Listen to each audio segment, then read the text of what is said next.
Ultra Chill. Hi guys, welcome to Ultra Chill. This is episode number 10. We have with us today David, our resident visionary. For today's show, I wanted to try something new and talk to him about what the grand vision is for Ultra. We'll be covering a lot of things, so I'll start with kind of a caveat. Some of this is definitely on our roadmap, and some of it is just stuff that we're interested in, curious about, or think that the industry is likely to move in that direction. We're not confirming features, we're just ultra dreaming, you know? All right. Thank you, everybody, for being there. I think this episode will be quite interesting.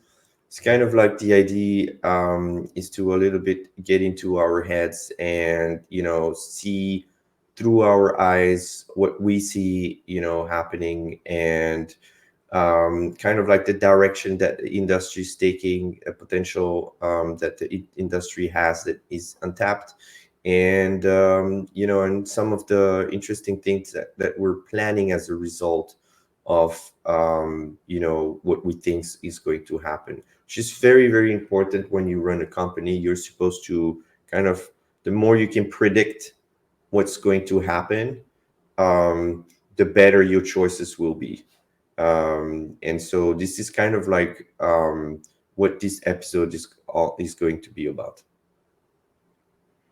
So I think that I wanted to start with talking about Ultra as a product, because I think that a lot of the focus that we have when we, design the feature sets into the future, it's like with an idea of like what it is as a cohesive product together. And the width and breadth of the blockchain ecosystem has grown enormously over the past decade, from just one open network, Bitcoin, to literally hundreds today. And these blockchains, they provide interesting functionality, new economies, and act as a breeding ground for the next layers of technology, which will be built on top of them.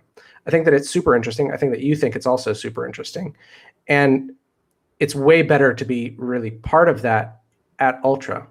And I think that Ultra itself has brought a lot of innovation to the table from a product perspective, but there's still a lot of work to do. Where do you think that Ultra can still improve as a product? Yeah. So, aside from the classical, bug fixing and, scalability questions and all of that, I think at this stage, the platform is relatively static. And the next, kind of like a focus on work that we're going to have is, bringing the dynamic aspect. So a lot of community stuff. I think one of the first, very dynamic functionality, obviously, we have is the wallet. And then around that, there's going to be now the NFT marketplace, your NFT inventory. And so this is something that really lives. Like you send something, it disappears, you receive something appears. That's dynamic. And it's already a social aspect, right? But it's not like social, as people typically think about it, like, okay, I can talk with someone, I can have a video call, audio call, and all of that. And so these, or chat, and so these are things that we're going to start focusing on, adding more dynamic aspects to the platform, notifications, these kind of things is going to be, giving really life to the platform. So I guess like we can look at it from the perspective of, we've been building out the foundational stuff, like we built the network and we built the platform and we built like all the services and payment services and all this stuff. It's kind of like layers, and there's kind of like a vision that guides what we build and when. You want to talk a little bit about, what you and Nicolas's vision is for what we've been building and why? Yeah, so I think when we started Ultra, we were really thinking, okay, we just made a video game console for the Chinese market, and we basically, what you do is really making a game distribution platform, and then you make a hardware. And so here we wanted to make a game distribution platform for PC. which is more accessible because you don't need to buy hardware. Typically, everybody has a PC or Mac and or a Linux desktop, and so we designed this platform with blockchain technology. Okay, every game that you purchase is an NFT. DLCs are NFTs, and then a cryptocurrency can be used, NFT can be traded, all of that. But really, when we looked at it, we were thinking, this is a Steam plus plus, and we're not really interested in just making an improvement to what Steam is. And so we were thinking, we really want to bring something that disrupts the game industry in a good way, that really empowers, users and developers and people that, have businesses in doing something that they couldn't do before. And so we thought, you remember when the iPhone came, and Steve Jobs announced, this is the iPhone. And to me, this is really like a pivotal moment in the phone industry, because that day he really said to everybody, you're out. And why? Because they had the app ecosystem. And this is extremely powerful, because basically what that means is that third parties can enhance your platform without your efforts, like without your direct effort. You do effort to provide a app ecosystem, but you don't do the effort making the app. And so what you're also doing is that you're providing a marketplace for developers to publish their application or service and leverage your user base, your platform user base. So because that's the problem. And I think that's something that like we haven't really talked about, because like what you're actually describing, and if you'll let me interrupt for a second, like what you're Yeah. actually describing here is people used to have a phone, and then Apple came and said, here's your phone, but here's a lot of extra functionality, like things that you can do that other people will provide you, and we'll be providing you that through our app store. So like you're buying the phone, and Apple provides the basic features. They provide you like a phone and SMS and a notepad and a voice recorder and some like basic stuff.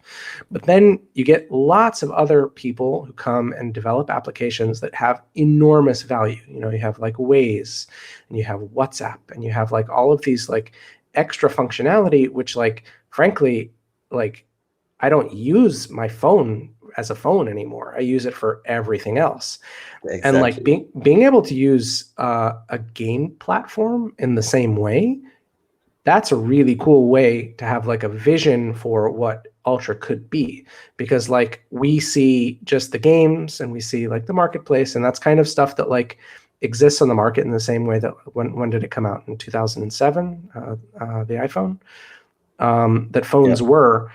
But it's exciting to think that like in 2 or 3 years, we'll produce this platform and open it to developers to add functionality to what a gaming platform could be, in the same way that Theta adds streaming to Ultra. Just go and imagine like what other developers could add to a gaming platform. Super cool, super exciting. Yeah, so this is kind of like this the thing. So by having a platform in which third parties can publish their applications and service, you enable them to leverage your user base, to do business with your core user base. And what they do is they increase the value of the platform, and add new functionality. And so it's a symbiotic relationship at that point. And when you combine this with blockchain technology, it just becomes crazy, because suddenly um, you know on Ultra, everybody that uses Ultra has a blockchain account, 100%. As soon as you register, you don't know it, but we created a blockchain account. the secret key has been generated on your computer. We don't know what it is. The key is secured by our EBA system. And then what that means is that any app in the app ecosystem knows, okay, if I need to have a button where somebody clicks and signs a blockchain transaction, or I can request signing a blockchain transaction like on MetaMask or something. Well, they know they can guarantee this is possible because the user has it. It's not like, oh yeah, so once you use my app, please go download this wallet and do this and that. No, they know the app is in Ultra. Everybody has a wallet. Create 10,000 units of soldier. Okay, press the button. And then it just happens because you just signed a blockchain transaction. You don't need to be in the game for doing that. Or then, collect the 10,000 and set them for sale on the marketplace. These kind of things are going to be very interesting. And they Well, could be that made. also means that it could happen from like secondary mobile applications. I And mean, like you can do it absolutely. from the road, you can do it from whenever. I mean, and play and play and your people, games when you're not playing your games. yeah, and if the game is made properly, with smart contracts and everything, these companion apps can be made by third parties people. They don't even need to be made by the developer, and then just show the interface in an app that is published on Ultra. So really, the potential is enormous, and this is what we wanted. Like, we wanted to be different than being a Steam. So we were kind of like touching on this before we started recording about how the larger gaming ecosystem is responding to NFTs. And it feels very incongruous that like the vision that you've laid out is like it's totally to the benefit of gamers. I think it's to the benefit of developers. I mean, like it's one of those systems where everybody puts in and everybody gets out something and everybody benefits. It's like for the good of all. And the way that gamers are reacting to NFT technology, it's bad, is like really negative. And I think that there's a like branding issue there where they have associated NFTs with something negative, something that they don't like. But maybe there's some like misunderstanding there. Maybe you'd like to talk about what our vision is for tackling that, or how you think we could tackle that. Yeah, I think there are three things that really like brought the negative aspect of NFT. So first, um, there's the eco-friendliness of NFTs. Like, Ethereum is ecologically, a nasty technology right Disastrous. now. If you make an NFT, you generated something like 30 kilograms of CO2, like, just to mint it. And then you transfer it, and now you generated another 22 kilogram of CO2. So it's kind of like insane. Like, it just, when I like imagine that quantity like as some kind of a bag of something, it's just insane, because you're pressing a button and then you have this thing somewhere that it just comes out of nowhere.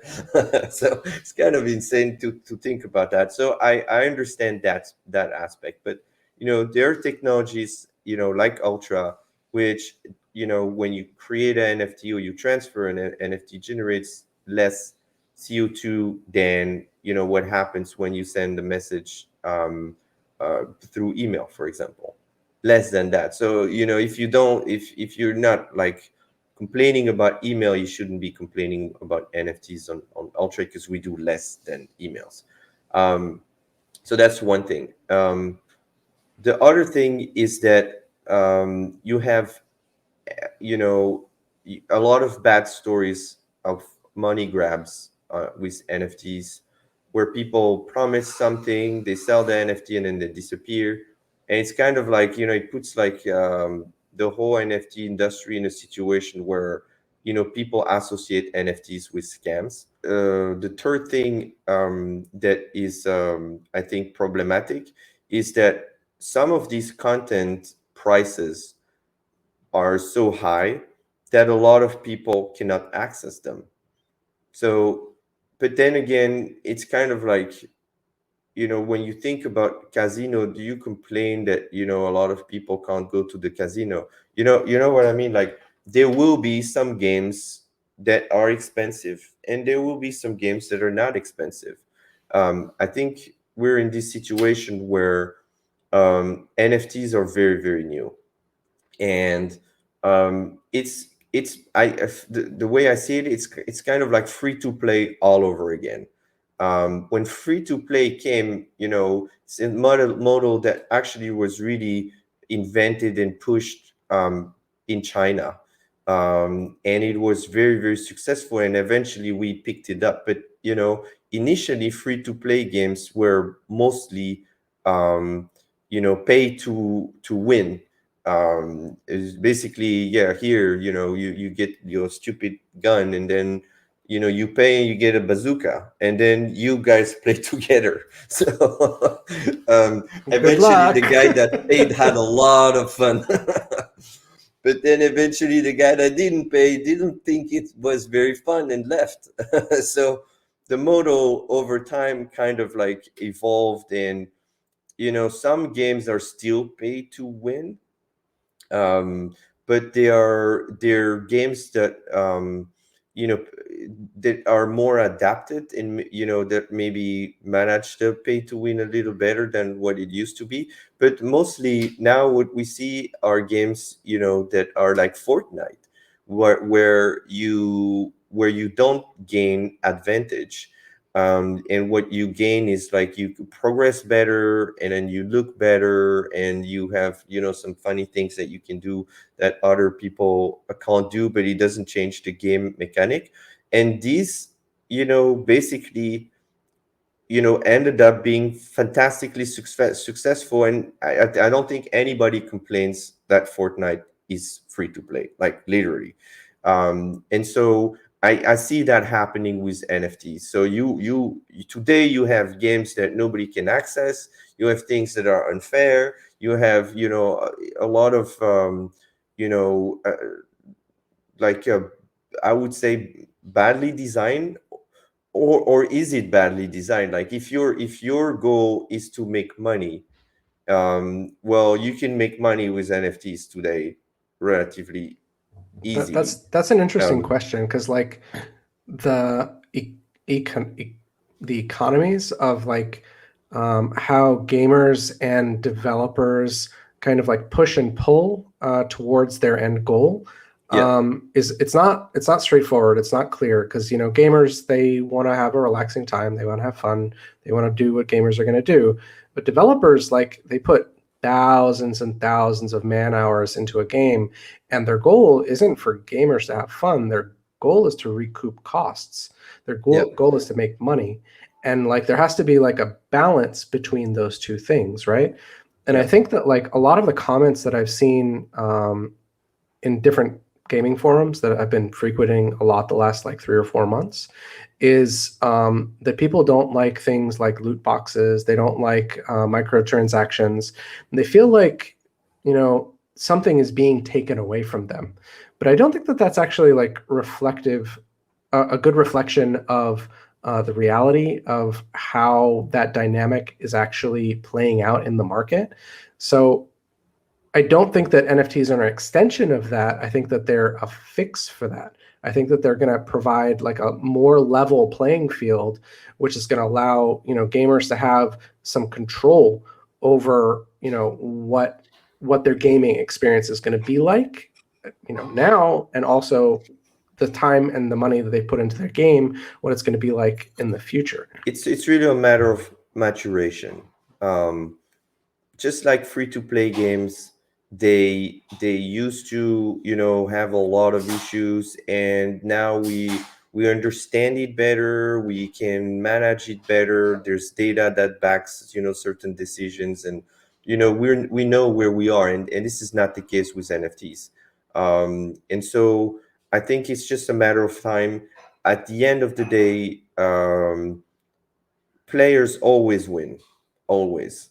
And when they're not happy, it's bad for the game developer. So from what I've seen, for these many tens of years in the game industry, I know player always win. Maybe not on a title, but the next title or the next thing. And this is something, because game development is a iterative process in itself, and the game industry as well.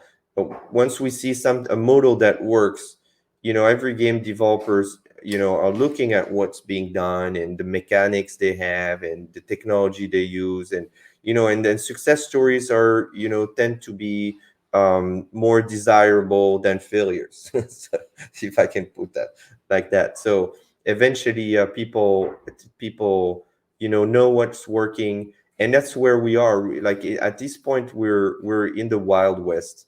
Like we don't know what works, we don't know what people like, we don't know any of that. And what we do know is that there are models that make a lot of money, like that we already discovered. And that's one of the reasons why there's like so many people interested in this model.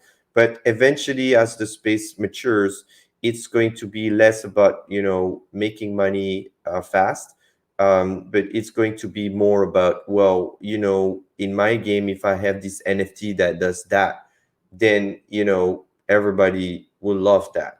And that's kind of like we're starting to discover that. And I've seen some incredibly smart use cases of NFTs that will be coming in the coming year, in new games that are going to be released. And I don't see any complaint coming out of that, simply because it just makes sense. I wanted to go back a second and talk a little bit about social status. So you were talking about Fortnite just a couple of minutes ago, and how people are buying skins or items within the game as a way to like kind of show social status in the way that like we used to buy like like expensive Nike kicks when I was a teenager, because that's the way that you showed your place within the hierarchy. Hmm. And um, I think that that's interesting from the perspective of what social could be within the context of Ultra, within the context of NFTs, and as always, within the context of the metaverse. Um, how would you like to see Ultra within that social stack? I see a great opportunity, for us in the game industry itself, um, because of the structure of our platform, and because people like to be social, especially in times with COVID and so on. Maybe you can't go out because there's a lockdown. Where do you go? You go on the internet. And so I see, so we're going to have like a massive focus on social in the coming year. And this will open up a whole lot new set of possibilities, both for game developers, for gamers, and for app developers to contribute to the platform.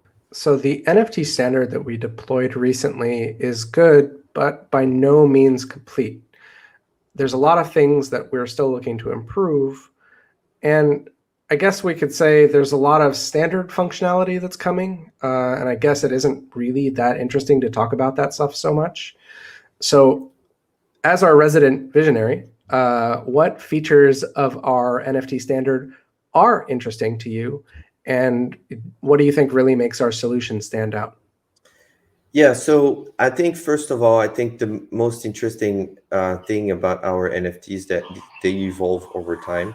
They're upgradable, if you will, From a um, functionality perspective? from a functionality perspective.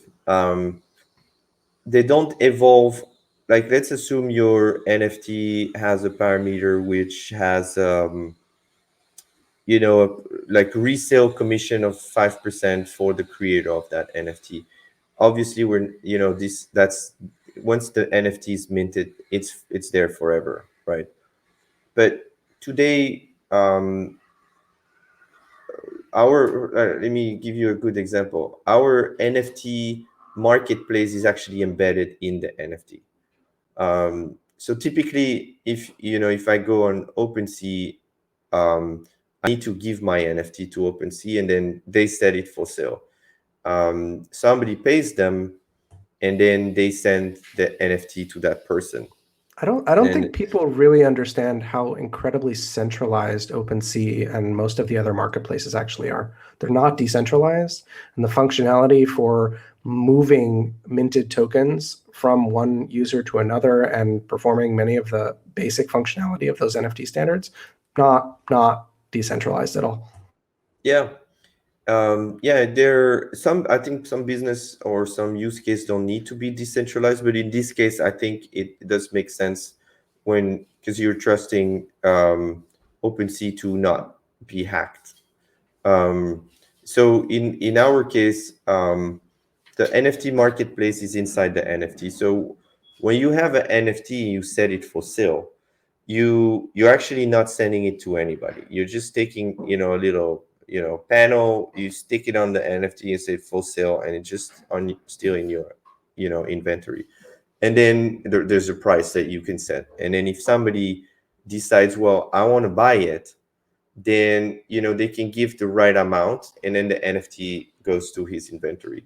And so the advantage of this is that when you set it for sale, you set it for sale everywhere at the same time, because as part of this mechanism, we have this concept of a promoter fee. So whoever promotes the sale of something can earn a fee from the sale. So if OpenSea shows it on their store and somebody buys it, OpenSea will receive a commission from the sale of this NFT. But if Ultra shows it on our marketplace and we sell it, we get the commission. But the good news for the seller is that we're on both at the same time, OpenSea and Ultra marketplace. So there's this advantage that you're more visible because you're at the same time on all marketplaces, and that includes, if you have a game and inside the game you have a thing, maybe a button that's set for sale.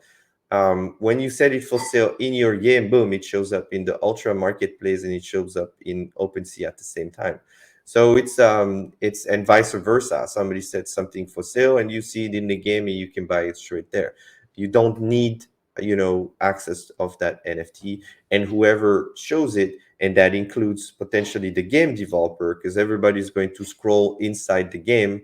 Oh, I want that NFT. Buy, boom, the game developer takes a commission from the seller of this NFT. So that is a big difference on what's being made today. That's a big difference. So this will, incentivize people to actually try to sell NFTs that are made on Ultra Standard, because you can get like a commission without actually getting the inventory. So if today you want to make an NFT marketplace, where is your inventory? Who's gonna give you these NFTs?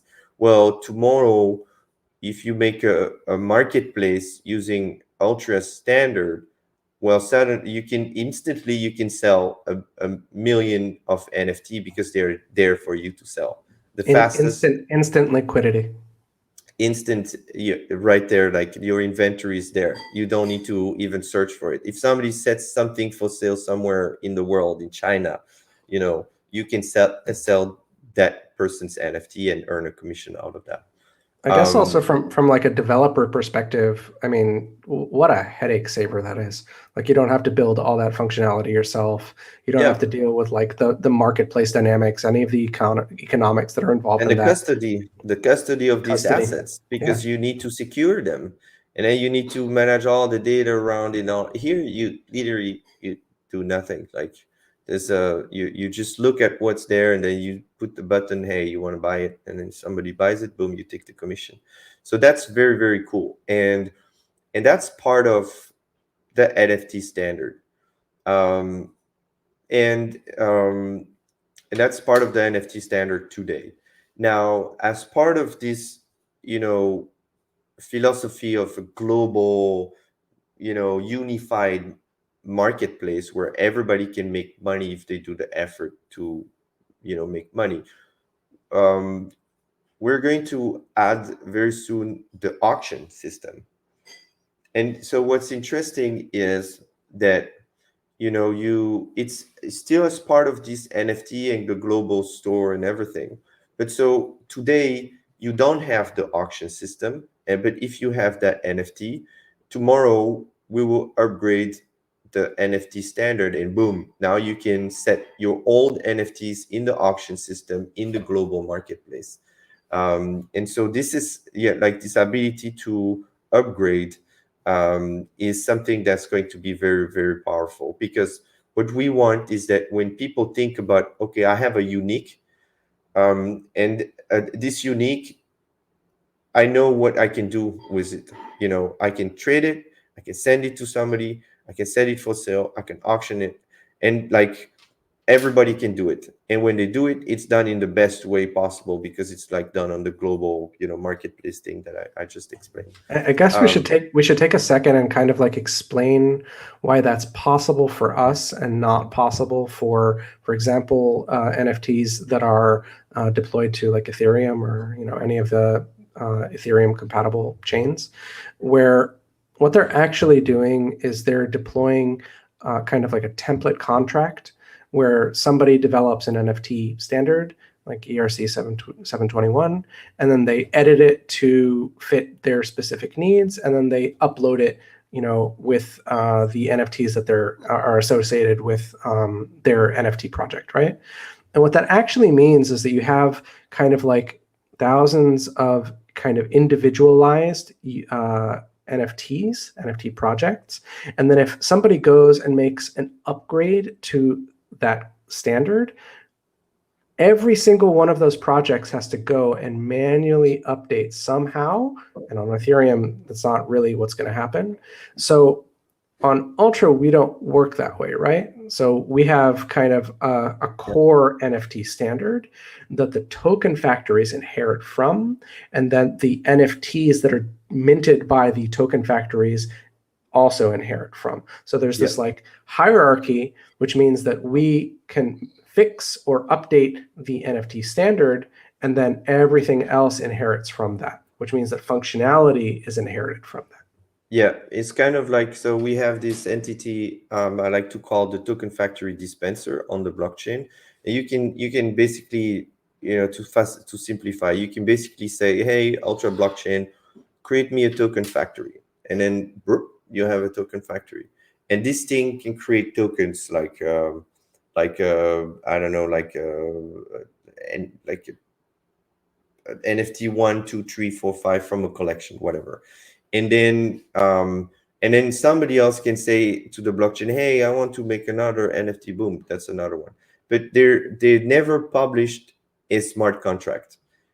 There is one that handles that for you, and therefore as a result we have like a unified system that is standard for everybody. Digital ownership has, at this point, I think, proven itself to be something that is valuable for people that are into it. Probably not for people that aren't, but that's okay so far. And I think that we've seen that art and land and games are part of that. Where do you think that NFT tech is going in the next 3 to 5 years? You have chat everywhere, because it's a tool that solves a communication problem. And NFT for me is the same. It's a tool that solves an ownership problem without having to trust the platform. So or the parties. It's kind of like a shared asset, like in a sense that not shared like we all own it, but in a sense that nobody's controlling whether you own it or not. Like so it's a great way to conduct businesses that don't necessarily know each other. Um, so it's a real tool, and I think you will see NFTs as keys of a home. You will see NFTs as keys of a car. You will see NFTs to represent company securities, like shares of Apple. You will see NFTs that will be used for, music rights, movie rights. access to, shows and all of that. So um, it's kind of, what's great is kind of like it's a shared medium of transfer, right? If I support one NFT standard, then everything behind it, like whatever the NFT represents, my app can support it. Um, and if I give the right if I give the right, for example, to somebody to sell tickets for this concert, um, behind anybody can create apps that support that ticket. Even the security company that's going to verify at the entrance whether this ticket is valid, they just have to follow the NFT standard, and they can make the app without bothering, how do we do it and so on. There's millions of things. Just go on the internet. The standard is 1 2 3 4 5. That's how it works. Just make the app so that when somebody comes with their phone, you can verify whether it's a real one or not. They can send it to you, whatever. So NFTs are going to be, I think, really, really, really everywhere. And I think there's going to be a lot of very interesting social use cases. Um, Access to communities. You buy the game, and because you own the game NFT, you get access to a community, and which is kind of like, it doesn't this kind of stuff doesn't exist like today. If I'm on Steam, I go in a games community. That's, anybody can come and never play the game, start dropping comments and do stuff. um, I think this is still going to happen, but then there's going to be like this special club where, oh, you own the NFT, well, you're invited. And then there, or maybe, you finish the game and you get access to this special club, and then maybe in this special club you get access to, privileged beta access of the upcoming game, because we want to know your feedback, because we know you finished the damn game. Like, you got the NFT, which might be not tradable, like one of the parameters that I said. That would be one use case of why would you not make that NFT tradable?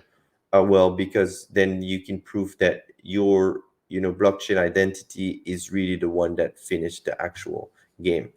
Um, It's and interesting so, because you can also use achievements like that, right? Like you can use achievements as absolutely, like a granular absolutely. proof of how far you got in a game. Absolutely, and this is something that our NFT is going to facilitate. Our SDK is going to facilitate. Like, we do support achievements, and from that achievement, you will be able to link an NFT. Like, if it makes sense, so you can.